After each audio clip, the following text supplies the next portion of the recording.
Hello everyone, how are you students. बेटा आज हम राम नरेश त्रिपाठी द्वारा रचित पथिक कविता का 7वां पार्ट पढ़ेंगे। ठीक है, देखिए जैसे लिखा है, वन उपवन गिरसान कुंज में मेघ बरस पड़ते हैं, मेरा आत्म प्रलय होता है, नयन नीर झरते हैं। पढ़ो लहर तट तृण गिरि तरु गिरिनभ किरण जलद पर प्यारी, लिखी हुई यह मधुर कहानी विश्व विमोहन हारी। ठीक है, तो सबसे पहले हम क्या करेंगे, इसकी कुछ वर्ड मीनिंग समझ लेंगे। जैसे वर्ड मीनिंग, उपवन, उपवन एक वर्ड आया है, तो उपवन का मीन्स होता है बाग या बगीचा। गिरी, गिरी का मीन्स होता है पर्वत या पहाड़। ठीक है, सानु, सानु का मीन्स होता है सतह या किनारा। ठीक है, कुंज, कुंज का मीन्स होता है वनस्पतियों का झुरमुट होता है, या फिर जो पेड़ पौधे होते हैं उनका जो झुंड होता है उसे हम कहते हैं कुंज। ठीक है, आत्म प्रलय, आत्म का मीन्स होता है अपना या अंतर मन, या जो मन का जो भाव विभोर हो जाना, या किसी चीज को देखकर जब हम भाव विभोर हो जाते हैं, हमारे आंसू जब झलक उठते हैं, उसको कहते हैं आत्म प्रलय। नयन, नयन का मीन्स होता है आँख। नीर झड़ना, नीर मीन्स होता है पानी, झड़ना मीन्स होता है निकलना। तो यहाँ पर नीर का मीन्स है आंसू। ठीक है, आंसू निकलना। तट, तट का मीन्स होता है किनारा।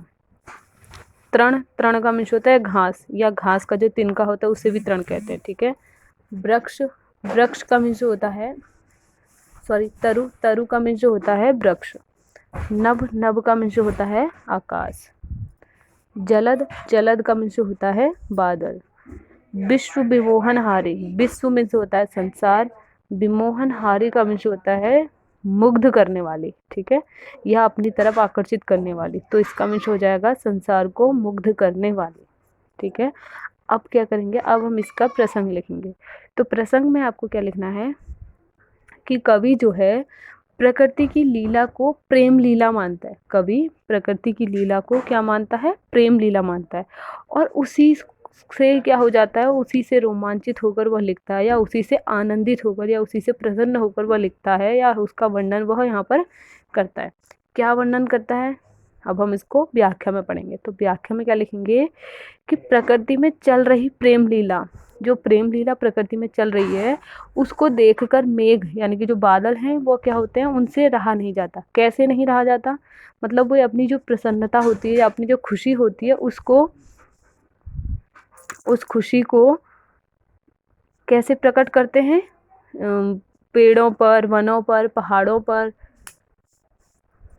या जो समुद्र तल पर बरस पड़ते हैं, या फिर जैसे बारिश जब होती है तो इसका मतलब जो है बादल अपनी प्रसन्नता को प्रकट करते हैं।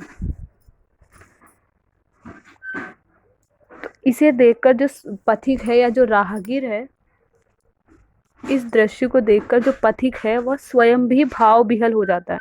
ठीक है, जैसे लिखा भी है कि मेरा आत्म प्रलय होता है, नीर, नयन नीर झरते हैं, यानी कि पथिक कह रहा है कि मैं भी इस दृश्य को देखकर क्या हो गया हूँ, भाव विहल हो गया हूँ, और मेरी आंखों से या मेरी नेत्रों से अश्रुधारा बहने लगी है, या अश्रुधारा झड़ने लगी है। ठीक है, उसके बाद आगे आगे देखिए क्या लिखा है कि पढ़ो लहर तट तृण तरु गिरिनभ किरण जलद पर प्यारी, यानी कि जो पथिक है वो क्या कहता है कि हे प्रिय, तुम प्रकृति के जो चारों ओर ये प्रेम, मधुर प्रेम की जो कहानी चल रही है उसे पढ़ो।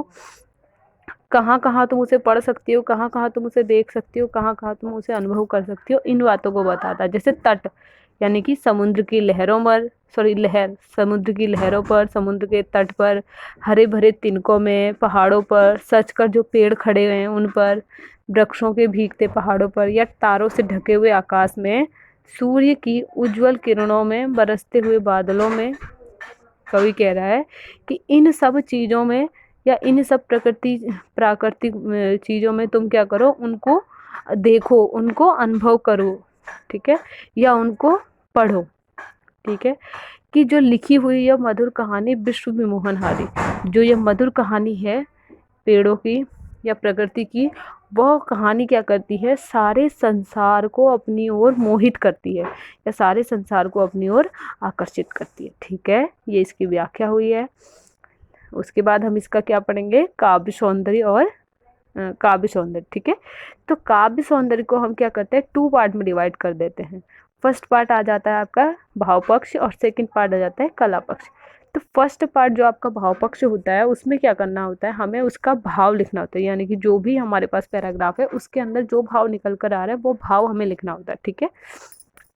तो भाव पक्ष में देखिए कवि जो है यहाँ पर प्रकृति प्रेमी है, यानी कि कवि प्रकृति से अत्यधिक प्रेम करता है और उसे क्या लगता है कि प्रकृति जो है, प्रकृति का जो सजीव प्रेम व्यापार, प्रकृति का जो व्यापार है वो क्या है, सजीव रूप में चलता रहता है, या उसकी जो कल्पना है वो क्या है कि प्रकृति जो है सजीव है, ठीक है, प्रकृति को वो जीवित मानता है, ठीक है। उसके बाद हम इसका कला पक्ष लिखेंगे। तो कला पक्ष में देखिए जो भाषा है, छोटे छोटे शब्दों का यहाँ पर तीव्र गति से प्रयोग किया गया है, या छोटे शब्दों का तीव्र गति से प्रयोग किया है, दर्शनीय है, देखने लायक है या आकर्षित करने लायक है। जैसे फॉर एग्जाम्पल आप देख सकते हैं, पढ़ो लहर तट तृण तरु गिरी नभ किरण जलद पर प्यारी। इस लाइन में देखिए बहुत छोटे छोटे वाक्य हैं, लेकिन जो पढ़ने में हमें बहुत अच्छे प्रतीत हो रहे हैं, ठीक है। उसके बाद आंसुओं के लिए नयन नीर प्रयोग सुंदर है। आंसुओं के लिए, जैसे अगर हमें लिखना है कहीं पर आंसुओं के लिए, तो वहाँ पर उन्होंने कवि ने किस चीज़ का प्रयोग किया है, नयन नीर शब्द का प्रयोग किया है, ठीक है। उसके बाद नयन नीर तट तृण गिरी पर प्यारी विश्व विमोहनहारी। ये जितने भी शब्द हैं इनमें अनुप्रास अलंकार का प्रयोग किया गया है, ठीक है, इनमें अनुप्रास अलंकार का प्रयोग किया गया। ओके।